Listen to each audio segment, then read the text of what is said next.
नमस्कार. माझं माहेर होण्यारी हे यूट्यूबचं चॅनल अतिशय यशस्वीपणे चालवणाऱ्या श्रीमती शालन सयाजी पाटील उर्फ आमच्या बनामावशी ह्या पहा. आणि या आहेत त्यांची मैत्रीण कमल सावंत.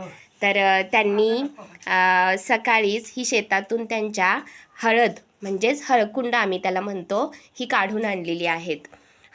हळदीला आपल्या भारतीय आयुर्वेदामध्ये खूप महत्त्वाचं स्थान आहे. तसेच ती औषधी वनस्पतीही आहे. हळदीचे भरपूर फायदे आपल्या आरोग्यासाठी होतात. तर खूप मेहनतीनं शेतामध्ये खूप कष्ट करून त्यांनी ही हळद आपल्या शेतामध्ये काढलेली आहे. खूप छान आलेली आहे.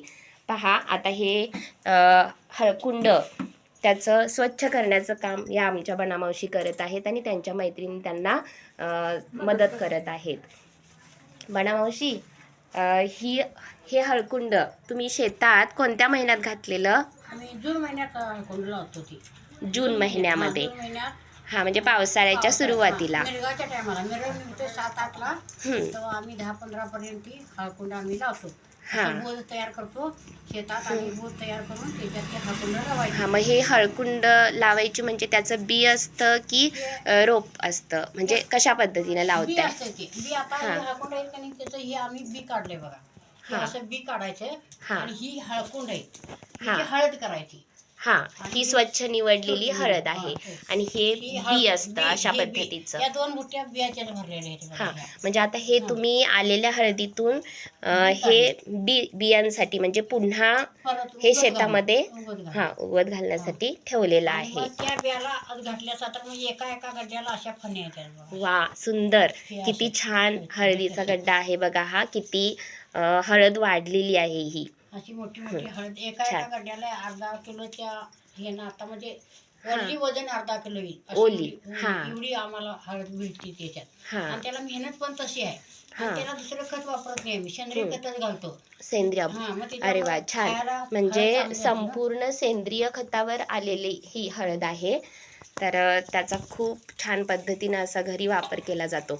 आता ही हळकुंड तुम्ही याचं पुढे काय करणार? ही आता हळकुंड ही आता बियाची वेगळी काढायची आणि ही जी हळकुंड आहे ही आता स्वच्छ करायची आणि मग पाणी घ्यायचं डरमात मोठ्या टपात भरून स्वच्छ धुवून चोळून म्हणजे खाली जमिनीतून काढल्यामुळे त्याला माती लागलेली असते. हा, मग ती माती स्वच्छ धुवून जावी लागणार. परत चुलीवर त्याला उकडायची. हा, चुलीवर ठेवून उकडायची. उकळून गरम पाण्यात उकळी काढल्यावर साधारण करायची. म्हणजे वाफ द्यायची अर्थात. आणि ती नेऊन उन्हात घालायची आणि उन्हात 8-10 दिवस चांगली वाळवायची.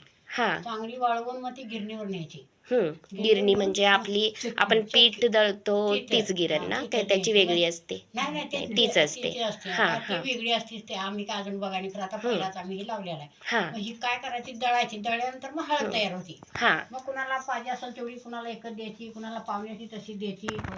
पिकली म्हणायचं तिला जरा हिला जरा शिजाया आहेत. मग तसे आता माझ्या शेजारने त्यांच्या रोडीत लई पिकला आमचा.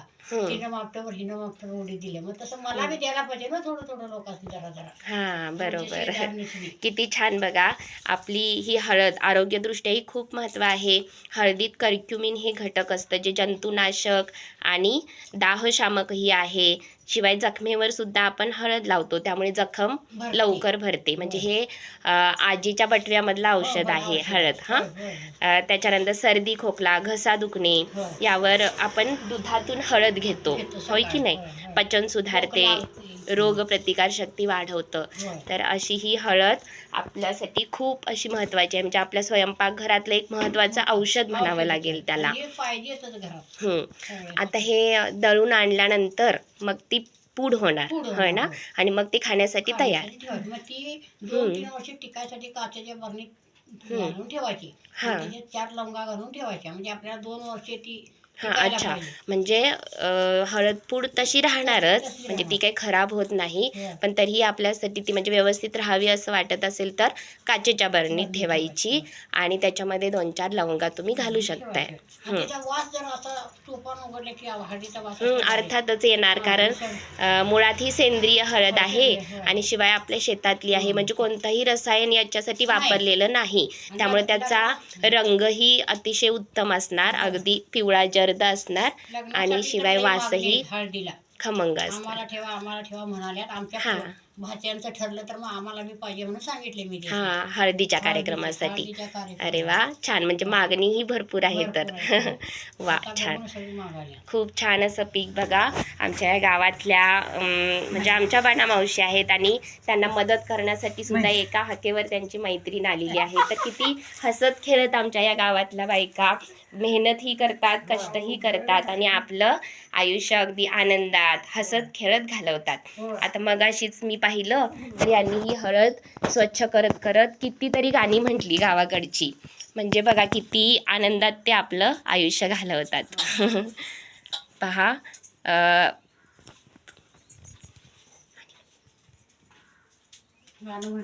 हां म्हणा, एक म्हणा बघा. हां सकाळच्या काळी आधी रामाचं नाव घेऊ, माझ्या धरून पाय ठेव. म्हणा बघू. कवीच्या पारी आधी रामाचं नाव घेऊ, आधी रामाचं नाव घेऊ बाई ग, आधी रामाचं नाव घेऊ बाई ग, आधी रामाचं नाव घेऊ मग धरणी पाय देऊ,